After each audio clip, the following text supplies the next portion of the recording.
All right, Joseph Brasher, top velocity Northwest. We got Gabe on the left here. He's high 70s, touching 78, and we've got 90-mile-an-hour testimonial here.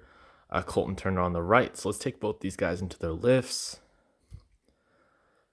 If we look at Gabe, he's shifting some momentum inside his drive leg, but I'm already seeing some stability issues in that back leg. So let's talk about those. First, he's hooking the rubber here. And while it can have its advantages in terms of getting momentum down the mound, most guys do not have the hip mobility to keep that knee out in torsion and stability and keep all that weight back to make it work. So I would not recommend doing this unless you're already throwing very, very hard and you have the hip mobility to do it. But it's not going to really help us in the long run with that foot position. As you can see, Colton's flush to the rubber here. If you want to learn more about foot position, I have more analysis where I talk about it more in depth. But I would recommend just getting that foot flush. That gets us in the best drive position and a stability position. So we take both these guys into their loads.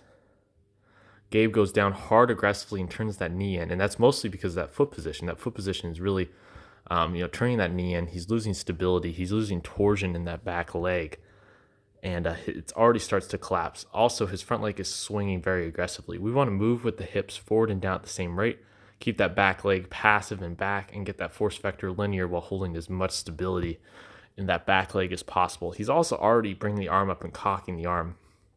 This is because it looks like he's pretty slow out of his lift.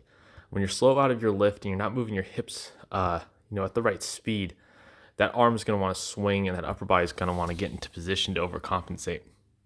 So if we took a clock, this will be interesting. Both pitchers coming out of their leg lifts. If I use my time function here, let's just measure. Let's lock these up and let's measure who's going faster. And Colton Turner looks like he's a bit faster to front foot strike. So as you can see, he's already down, and you haven't even landed yet. So it's that lack of speed that's also going to cause that arm to cock early. If we can get the hips moving appropriately, then that problem will probably subside. So going to front foot strike, that knee is collapsing. It's moving in. This front foot is swinging open, and looks like you land pretty to the open side here. So if this is the rubber, this is the center line, looks like you're landing somewhere over here.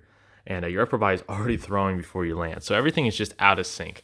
You're moving that knee down too quickly. You're swinging the front leg. You're taking the opposite approach that we want to take in this program, keeping our weight back, keeping this arm down, keeping this front leg from swinging out. So you're aggressive with all the levers we don't want to be aggressive with. So you kick hard with that front leg. So even although you push a little bit of force with that back leg, it's not really going to do much because your shoulders are already completely open. It looks like your arms externally rotated and back, which is not a great position at front foot strike to be in. If you look at Colton, as he opens up, he drives that back leg through. He has all of his weight back here. All of the weight is back here. It's not in his front leg. It's in his hips, and he's keeping his weight back here, and he's keeping his shoulders closed. So as he goes into front foot strike, he has weight to drive off of. He opens up those hips and gets that great hip-shoulder separation. You're already throwing the ball. That's because he later cocked here with the arm, let the lower half do the work, and now he'll get the upper half involved. So you see his stride is much shorter, but we don't care about arbitrary stride length. We care about stride power. And he has much more stride power here because he was able to open up those hips and sequence the kinetic chain correctly. Then in going to external rotation, your elbow goes right in front of your face here. This is not a good position to be in. Horizontal adduction. Colton, pretty close to his elbow. Not great, but it's not completely out of sync. Then taking you through pitch release, you're just sort of yanking the arm down since that's all you have left. Colton Turner gets some front leg extension and a bit of trunk. So you're pitching completely opposite how we want to pitch. If we can learn to keep this weight back, keep this stable here, focusing on not launching out so much with the head. And that's another thing. When you land, your head is so far forward as well. So the first thing we do in the program, keep everything back. Let's keep the head back. Let's keep everything back and not have it transfer so early while teaching you how to drive with that back leg, separate with your hips and shoulders, and then launch that trunk and front leg. If we can teach you those things, I think you have the athleticism, I think, to be in the low and maybe even mid 80s. But there's a lot to clean up here mechanically. And I think if we can take care of that, we can definitely give you the velocity gains you need. So thank you for watching this analysis. If you have any questions, let me know. And I'll see you guys next time.